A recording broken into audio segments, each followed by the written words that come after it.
Hi, my name's Jerry Mellis from Williamsburg. Recently, I read an article. I guess it's for, well, Marty. I can't pronounce your last name. And okay, Norman. fine. An article by a man named Chambers in Australia. I think he was an ex-astronaut with NASA. Wrote an article concerning sunspots and that there's an indication in those sunspots that we're not exactly going toward global warming, but toward global freezing. And he connects that to some historical data that he has that he showed. Could either the two of you or both comment on that? Yeah, I'll take a stab at it. I'm sure Norm can add into it.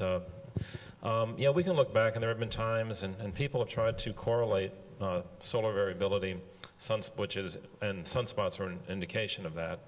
Because as we go through the 11-year solar cycle, the sunspots increase and then they decrease. In fact, if you go outside today, you probably won't see any sunspots at all in the sun. It's very quiet right now. We're in the solar minimum.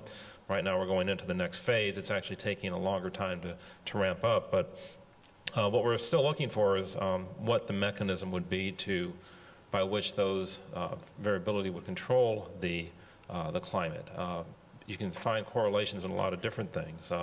And not to be flippant, but people have correlated like the stock market with fashion trends, okay? But there's no cause and effect there. So what we're looking for, when we look for these sun-earth connections, as they're called in climate, we have to get beyond, okay, hey, we've found a correlation.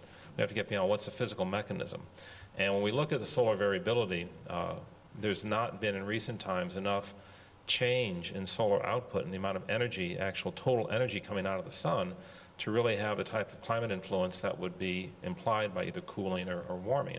The sun is pretty constant over time, and even going forward, it's not predicted to have a tremendous change in its output that would cause a climate change of the type that people are saying that the sunspot variability is caused. So it's an area of active research, and in fact, I've reviewed several papers in the last couple of years about this, that people find these correlations, they're intriguing, but they don't have the physical mechanism yet to say, okay, because the sunspots occur, it causes whatever, and the actual physical link between the sunspot occurrence and then the climate change. How does it affect cloudiness? How does it affect temperature?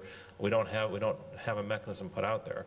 And just in fact, the amplification in energy of how you get this small change in solar output to cause this large change on Earth is dramatic. And so it's an active area of research.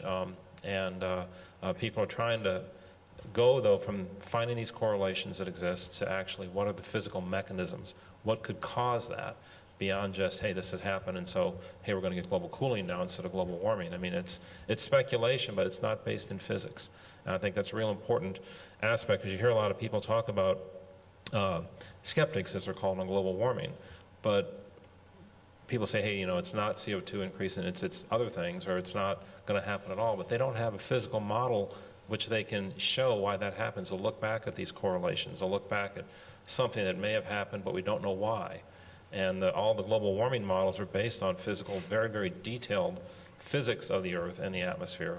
And so we believe those a lot more than just what might be almost anecdotal or coincidental evidence and correlations. And so that's what we try to get at. We try to get at the physics. And so as I say, just again to summarize, we look at these things and they've occurred, but we don't understand why. We can't see the physics of the sunspot climate correlation. Not to say that perhaps there's not something we don't understand, and that's why people are doing the research, but we just don't see the tie and how that would happen. Yeah, I just want to add something too. Some of these studies are using satellite data kind of inappropriately. Some of them I'm very familiar with. Have been looking at these types of correlations, and these correlations have to be over long periods of time.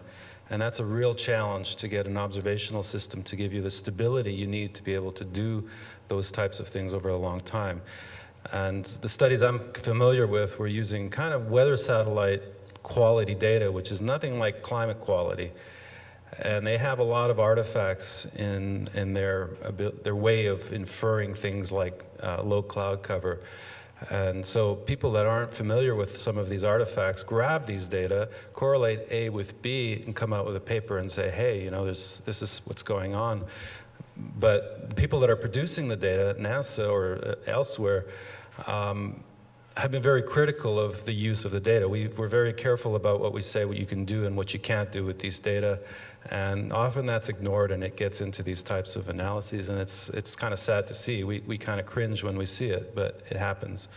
And what we're trying to do is to produce data sets that you can look at in this way.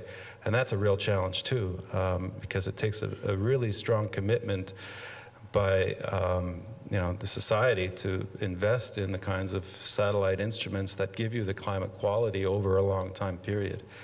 And that's what we're really trying to do, and that's what's really needed to do these types of things with credibility.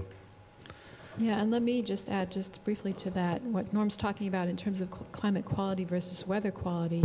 If you look at the weather forecast for today, for example, if they were off by a degree or a couple of degrees, you wouldn't really care, right?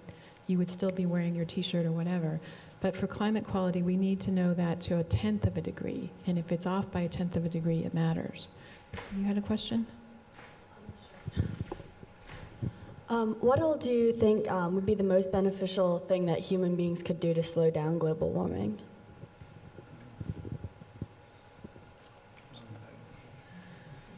There's an easy question, right? Okay, I'll take a short crack at it. Well, it's a difficult question because obviously lots of things have to change, but certainly reducing fossil fuels is the key. And if I probably shouldn't get political here. Our current administration does not have a terribly strong environmental record, but I think President Bush was right on the money when he said that we're addicted to oil and also to coal, because a huge amount of what powers our society is oil in terms of transport and whatnot, and coal in terms of our electricity. More than half of our electricity in Virginia comes from coal, and that is the primary source of most of the carbon that is changing the climate. And so, finding new ways to use renewable energy or energy that does not produce so much carbon in the atmosphere.